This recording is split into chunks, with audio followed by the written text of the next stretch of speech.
warahmatullahi wabarakatuh. Saya di sini akan menjelaskan tentang pengaruh psikologi belajar dan psikologi Gestalt terhadap konseling. Next.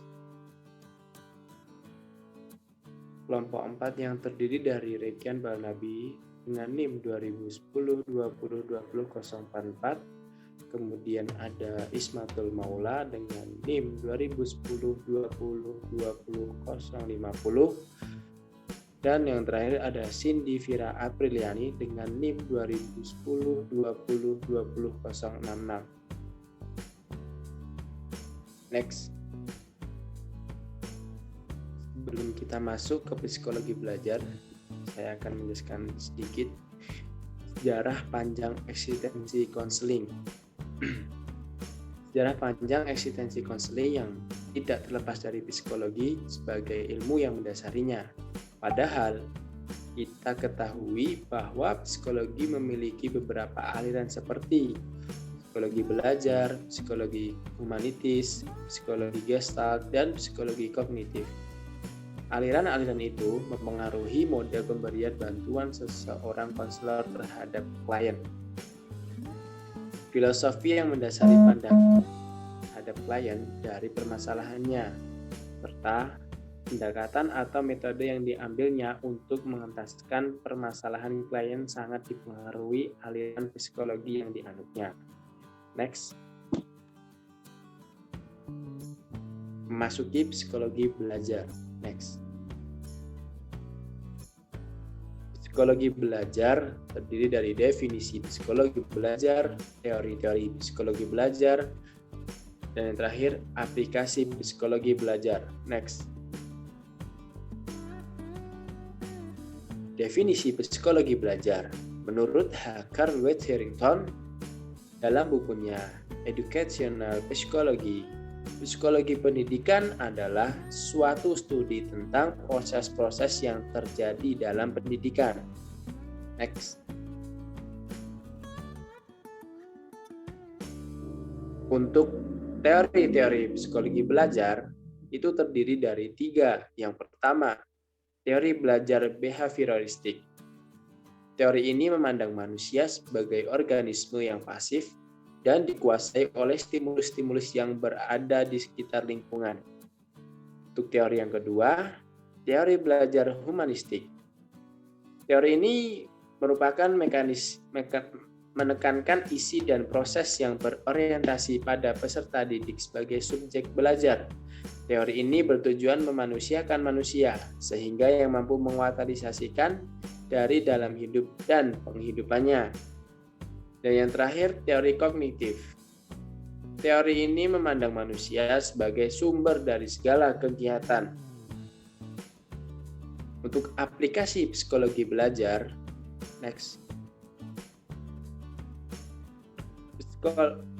Psikologi belajar. Aplikasi teori ini dalam pembelajar menyatakan bahwa kegiatan belajar ditekankan sebagai aktivitas mimetik yang menuntut klien untuk dapat mengungkapkan kembali pengetahuan yang sudah dipelajari. Penyajian materi pelajaran mengikuti urutan dari bagian-bagian keseluruhan. Pembelajaran dan evaluasi menekankan pada hasil dan evaluasi menuntut satu jawaban benar.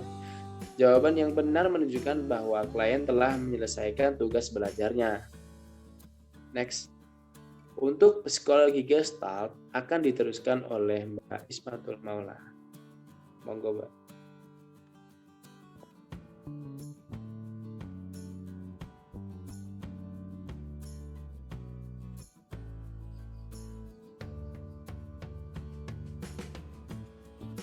Next. Mbak Ismatul Maula. Gimana? Giliran Anda. Iya, ini aku udah. Nggak ada suaranya apa gimana?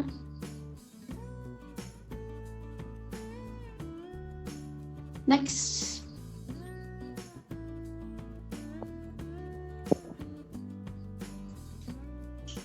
Di psikologi Gestalt terdiri dari yang pertama sejarah dan pengertian teori Gestalt, yang kedua prinsip-prinsip teori Gestalt, Yang ketiga, pokok pandangan Gestalt. Yang keempat, aplikasi teori Gestalt. Next. Yang pertama yaitu sejarah dan pengertian teori Gestalt. Psikologi Gestalt dikembangkan di Eropa sekitar tahun 1920-an. Istilah Gestalt berasal dari bahasa Jerman yang berarti bentuk, pola, atau konfigurasi yang dipersepsi. Psikologi Gestalt memperkenalkan suatu pendekatan belajar secara mendasar dengan teori asosiasi atau behaviorism. Teori Gestalt menyebutkan bahwa yang dimaksud belajar adalah perubahan perilaku yang terjadi melalui pengalaman. Teori ini bukan menyuruh klien untuk menghafal, tetapi klien belajar memecahkan masalah, merumuskan hipotesis, dan mengujinya. Kemudian dengan bimbingan konselor, klien mampu membuat kesimpulan. Next. Pandangan Gestalt menyempurnakan aliran behaviorisme dengan menyumbangkan ide untuk menggali proses belajar kognitif yang berfokus pada higher mental process. Menurut pandangan penganut psikologi Gestalt, persepsi manusia tidak hanya sebagai kumpulan stimulus yang berpengaruh secara langsung terhadap pikiran. Sensasi atau informasi yang masuk ke dalam pikiran seseorang selalu dipandang memiliki prinsip pengorganisasian atau struktur tertentu. Pemahaman terhadap struktur sensasi atau masalah itu memunculkan pengorganisasian kembali struktur sensasi ke dalam konteks yang baru dan lebih sederhana sehingga lebih mudah dipahami atau dipecahkan. Next. Yang kedua yaitu prinsip-prinsip teori Gestalt. Yang pertama, interaksi antara individu dan lingkungan disebut sebagai perceptual field. Setiap perceptual field memiliki organisasi yang cenderung dipersepsikan oleh manusia sebagai figur and ground. Karena itu, kemampuan persepsi ini merupakan fungsi bawaan manusia, bukan skill yang dipelajari. Untuk yang selanjutnya akan disampaikan oleh Mbak Cindy.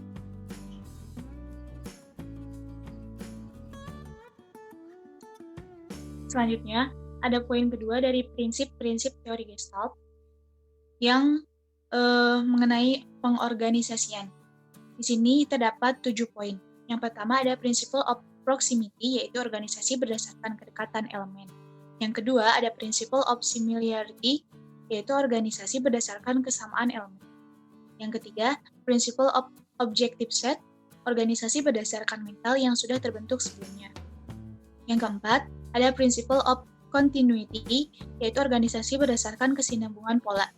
Yang kelima, principle of closure atau good form, organisasi berdasarkan bentuk sempurna.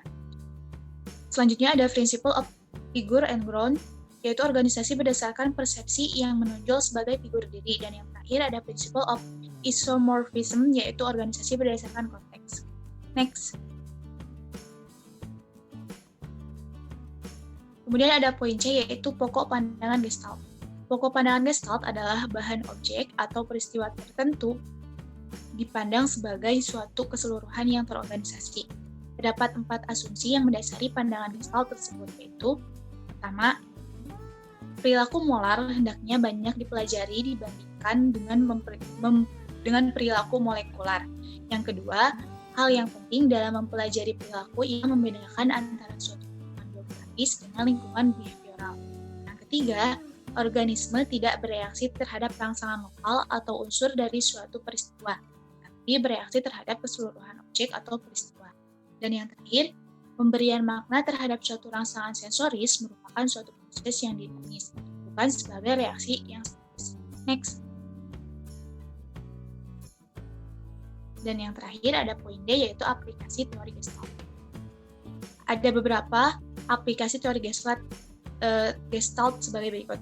Yang pertama ada pemahaman atau insight, yang kedua pembelajaran yang berguna atau meaningful learning, yang ketiga perilaku bertujuan atau purposive behavior, perilaku yang terarah pada tujuan, yang keempat prinsip ruang hidup atau life space, perilaku individu memiliki keterkaitan dengan lingkungan di mana dia berada, dan yang terakhir transfer dalam belajar, pemindahan pola-pola perilaku dalam situasi pembelajaran tertentu ke situasi yang lain.